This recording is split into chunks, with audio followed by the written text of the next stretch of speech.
Pria ini namanya Chuck Nolan, seorang manajer FedEx, perusahaan jasa pengiriman dan logistik internasional. Pekerja keras, hidupnya diatur oleh jam, target, dan efisiensi. Buat dia, waktu adalah uang. Untung punya pacar sabar namanya Kelly. Soalnya Chuck itu sibuk, hampir tak pernah punya waktu. Di Rusia, ia dikirim membenahi sistem distribusi yang dianggap lambat. Di depan karyawan lokal, ia ngajarin soal menit dan target. Telat dikit aja bisa ngerusak sistem global. Lagi serius nerangin, datang laporan katanya satu truk terjebak di jalan. Tanpa banyak cincong, Chuck OTW ke sana dan ngerahin anak buahnya untuk bongkar muat ke truk yang lain. Pokoknya 4 menit harus kelar. Dikarenakan ingin pulang sebelum Natal, Chuck nyempetin nelpon Kelly.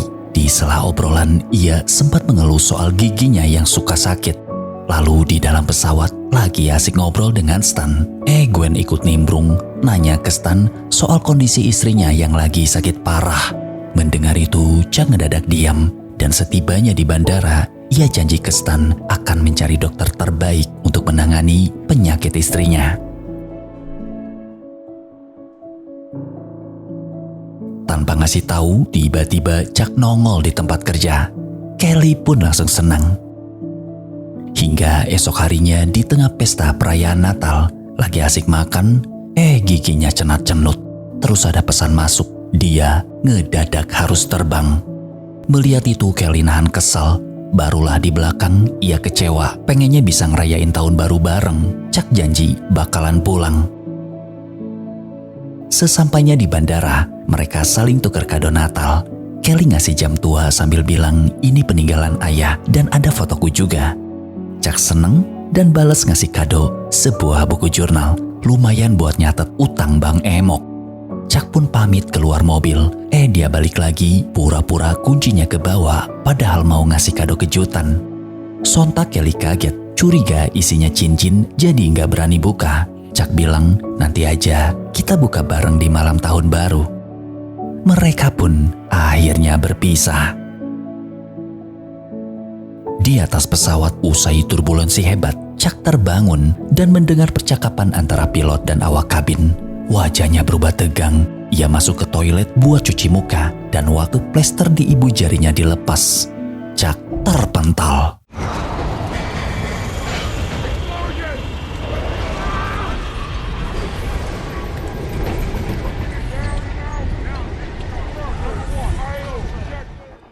Chuck dikasih tas kuning berisi rakit penyelamat, itu jangan sampai lepas. Tapi pas sadar jam dari Kelly dan jaket pelampung susah diambil, ia nekat lepas sabuk, berhasil meraih jam itu, tapi jaket pelampung kejauhan. Seorang kru kaget mau nolong, malah terpental. Pesawat makin oleng, Chuck pegangan ke jaring karet dan melihat jelas permukaan laut. Di dalam kabin pilot teriak, kita bakalan nabrak.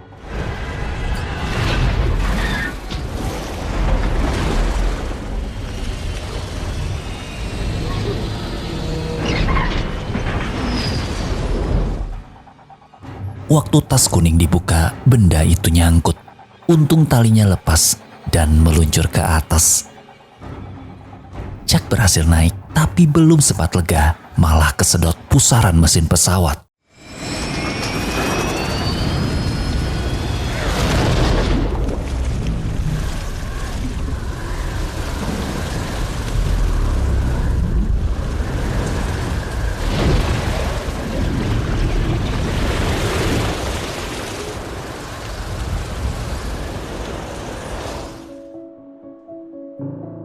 Di bawah badai hujan, sepanjang malam terombang-ambing di lautan hingga ombak besar membawanya ke sebuah pulau.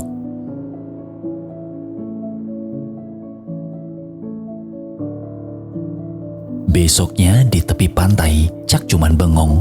Pager dan jam selamat namun mati karena terendam air laut. Lalu nemuin 2 paket yang ikut terdampar. Setelah diambil, ia teriak minta tolong, berharap ada orang di pulau itu. Gak ada yang nyaut. Usai bawa perahu ke belakang, di dekat pohon, nyoba teriak lagi sekenceng-kencengnya. Tetep aja nihil. Lalu nulis kata help di pasir dengan ukuran besar. Supaya nggak sepi, ia duduk santai sambil ngeliat foto Kelly. Begitu mulai gelap, dengar suara dikit aja, Chuck langsung parno. Paginya, tulisan Heb luntur diganti pakai batang-batang kayu.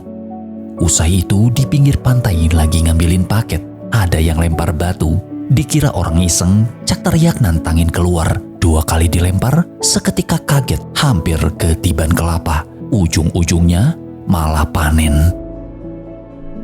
Karena gak punya beduk buat buka kelapa, ia lempar lalu ditumbuk pakai batu. Malah patah, tapi jadi tajam, bisa dipakai buat motong kulitnya. Berantakan, ribet, tapi akhirnya berhasil juga. Karena punya bekal, ia mutusin menyusuri pulau. Tak jauh ada bebatuan besar, penuh lubang dan celah. Ia ngintipin gua itu, manggil-manggil meski tahu gak mungkin ada orang.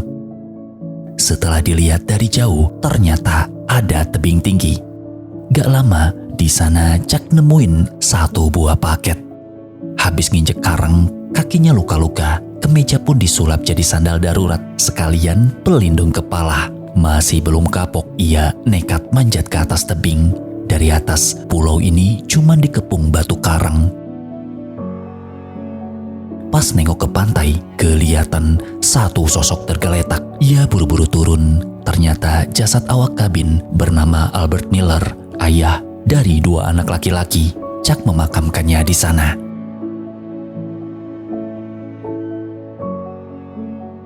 Sepatunya diambil, meski kekecilan, jadi diakalin aja. Tiap malam, senter jadi mainan ampuh untuk ngusir sepi. Paginya sehabis boker, cukup ditutupin pasir, semua masalah kelar. Lalu nyari ikan, tapi malah jong. Malamnya cuman bisa lemes sambil nahan lapar. Suatu malam, lagi jalan-jalan di pantai, dari kejauhan kelihatan kapal lewat. Ia teriak sekenceng-kencengnya, lambaikan tangan, lalu buru-buru ngambil senter buat ngasih kode. Menjelang pagi, masih keinget kapal itu. Dengan perahu darurat, ia nekat ngejar.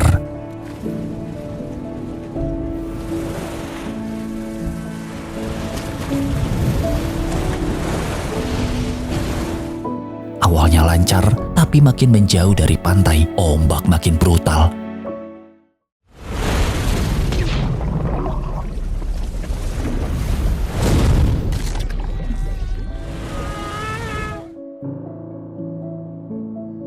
Sambil meringis, ia balik ke pantai dengan kaki pincang. Belum lama sampai, hujan turun deras. Perahu diamankan, dia buru-buru masuk ke gua kecil. Sesampainya di sana, lumayan ngerasa cukup nyaman. Sambil nyalain senter, ia rebahan, tak butuh waktu lama, langsung tidur pulas.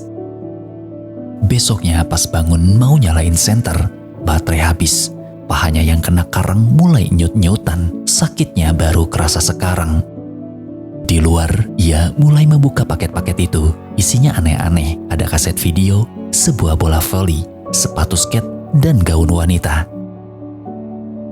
Namun, ada 1 paket dengan bercap sayap malaikat ia simpan, tak berani dibuka. Dari barang-barang itu, Chuck menyulapnya. Gaun jadi jaring, sepatu skate jadi pisau, bisa bikin tombak, bahkan ia berhasil dapat 1 kepiting. Tapi pas mau dimakan mentah, Chuck nyerah. Ia butuh api, lalu nyoba nyalain api dengan memutar 1 kayu di atas kayu lain. Sampai malam, lanjut pagi lagi, tetep aja gagal.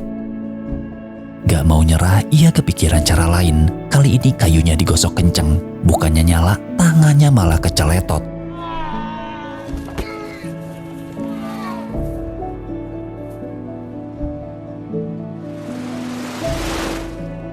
Setelah emosinya reda, ia ngelirik bola voli yang kena noda darah. Iseng dibikinin mata, hidung, sama mulut. Sejak itu bolanya diajak ngobrol sambil nyoba bikin api lagi. Percobaan pertama masih gagal, tapi tak lama api akhirnya nyala juga. Saking senengnya api itu dimain-mainin, tingkahnya kayak bocil nemu mainan baru. Sambil makan kepiting, Chuck kepikiran ngasih nama si bola. Dipilihlah 1 nama, Wilson. Sejak itu Wilson bukan cuma bola tapi partner diskusi. Diajak ngobrol, diajak curhat, sampai diajak rapat serius soal cara kabur dari pulau.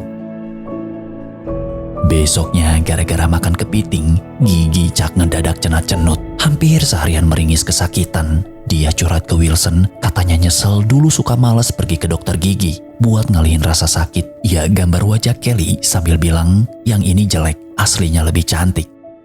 Karena sakitnya gak ketolong, dia nekat nempelin besi sepatu ke gigi, angkat batu, tarik napas. Dalam hitungan ketiga,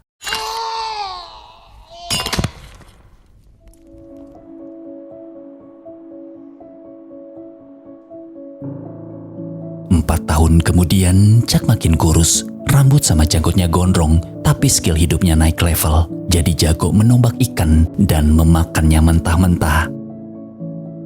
Suatu siang lagi enak tidur, tiba-tiba dari luar ada suara ribut. Ternyata semacam potongan toilet portal ke bawah ombak. Di situ ada tulisan Bakersfield, nama kota di California. Chuck langsung girang, tanda-tanda bakal pulang. Lanjut nongkrong sambil mantengin tuh benda, ide pun muncul. Ia langsung diskusi sama Wilson yang sekarang udah punya rambut jadi makin ganteng. Setelah rapat singkat, mereka sepakat bikin rakit dan benda itu bakal dijadikan layar karena bahannya lentur dan bisa nahan angin. Usai ngumpulin kayu untuk bikin tali yang kuat, maka harus dirangkai silang dan itu memakan waktu. Sehari paling cuma jadi 4 meter. Besoknya masalah baru muncul. Tali masih kurang, sementara bahan sudah menipis.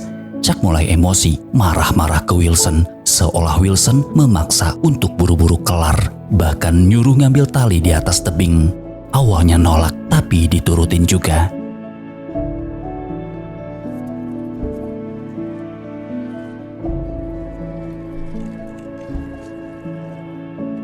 Tali berhasil didapat, cuman bikin merinding, bentuknya mirip tali gantung. Di dalam gua, Chuck kebawa emosi, seolah Wilson bilang mereka bakalan gagal kabur. Ia ngamuk teriak-teriak lalu menendang Wilson keluar. Begitu sadar, langsung nyesel, takut Wilson kebawa arus, tapi dicari udah nggak ada.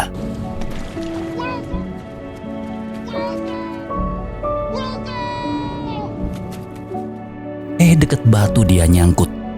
Wajahnya luntur, dipoles ulang pakai darah. Mereka pun baikan lagi.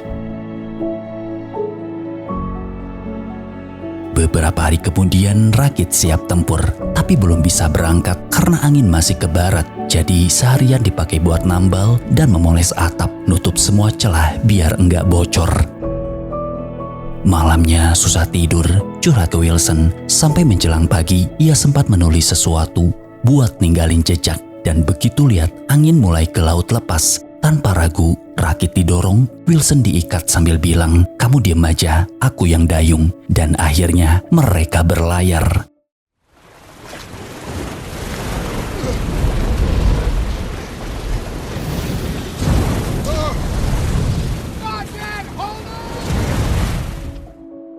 Ombak kecil dilewatin tanpa drama, tapi makin jauh ke laut lepas, ombak mulai meninggi.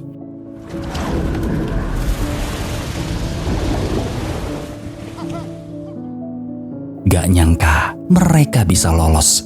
Makin jauh dari pulau, Chuck kelihatan lega. Bareng Wilson dia duduk, ngeliatin pulau itu pelan-pelan hilang.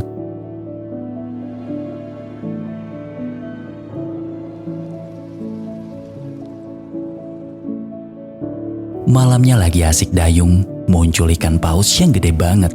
Dia nongol, sempet ngedipin mata, tapi baik, cuman lewat lalu pergi. Hari pertama, laut kalem, tapi malamnya beda cerita. Badai ngamuk, layar terbang. Chuck cuman bisa pasrah. Hingga keesokan harinya, Chuck tidur pulas dan gak sadar ikatan Wilson lepas. Begitu bangun dan tahu Wilson udah gak ada, ia langsung panik dan teriak. Dari jauh masih kelihatan, Chuck nekat nyemplung ke laut. Tapi di sisi lain takut rakitnya ikut hilang. Ia balik lagi, menarik tali lalu berenang ke arah Wilson. Rakit tak bergerak melawan arus. Tiba-tiba tali itu pun lepas. Wilson makin menjauh, terjebak di dua pilihan. Chuck akhirnya nyerah dan balik ke rakit. Di sana sambil histeris, ia terus minta maaf ke Wilson. Di atas rakit, Chuck tak berhenti nangis.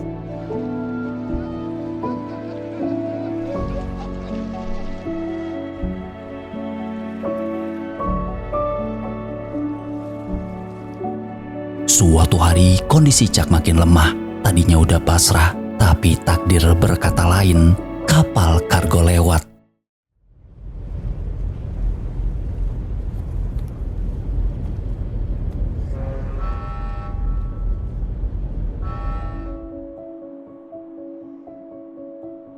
Begitu dapat kabar Chuck masih hidup, Kelly pingsan.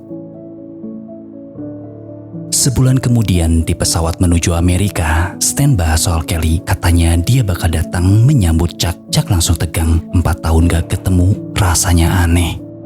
Di sana Chuck baru tahu istri Stan telah meninggal, lalu minta maaf karena gak sempet hadir. Keinget itu, Stan jadi sedih lagi. Sesampainya di bandara, Chuck disambut meriah. Di kantor mau ketemu Kelly, tapi yang datang justru seorang pria namanya Dr. Jerry. Saat tahu pria itu suami Kelly, Chuck cuman bengong. Jerry bilang sebenarnya Kelly ingin datang, tapi ia belum siap, jadi untuk sementara diwakilkan dulu. Setelah ngobrol, Jerry pamit pulang. Dari balik jendela, ia sempat melihat Kelly terlihat sedih, dan Chuck hanya bisa diam. Di apartemen, selesai pesta, Chuck malah bingung sendiri. Malah makin larut, ia main-mainin lampu sambil menatap foto Kelly. Nekat hujan-hujanan naik taksi, pergi ke rumahnya. Pas ketemu, Kelly langsung meluk. Masuk ke dalam, Chuck kaget. Dia sudah punya anak, namanya Kathy. Lagi ngobrol santai, tiba-tiba aja nanya kenapa batal jadi profesor. Kelly jujur, sejak kabar kecelakaan itu, ia berhenti kuliah. Nanti rencana mau daftar lagi. Jam yang udah nemenin Chuck di pulau itu dikembalikan.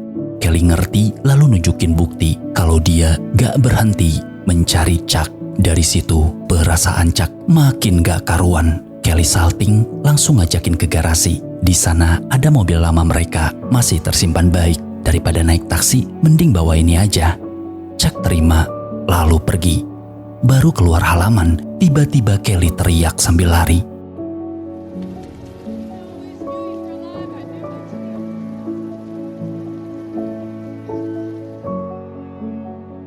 Di tengah hujan, setelah jujur satu sama lain, Kelly sempat pengen ikut, tapi Chuck nyuruh pulang. Mereka akhirnya saling merelakan. Chuck cerita ke Stan tentang pulau, tentang kesendirian, tentang saat ia hampir menyerah di atas tebing. Tapi Kelly dan satu paket itu bikin dia bertahan, bikin dia punya alasan buat pulang. Hingga esok hari, paket itu dikirim ke pemiliknya. Tapi nyampe sana, rumahnya malah kosong. Ia tinggalkan pesan lalu pergi. Di tengah jalan, Chuck berhenti dan membuka peta. Seorang perempuan lewat, menyapanya, mengira Chuck tersesat. Setelah memberi arah, perempuan itu pergi. Di mobilnya terlihat simbol sayap malaikat. Dialah pemilik paket itu. Di persimpangan jalan, Chuck berdiri, tak lagi kejar waktu, tak lagi menunggu siapapun. Bebas pergi kemanapun ia suka. Dan cerita pun berakhir.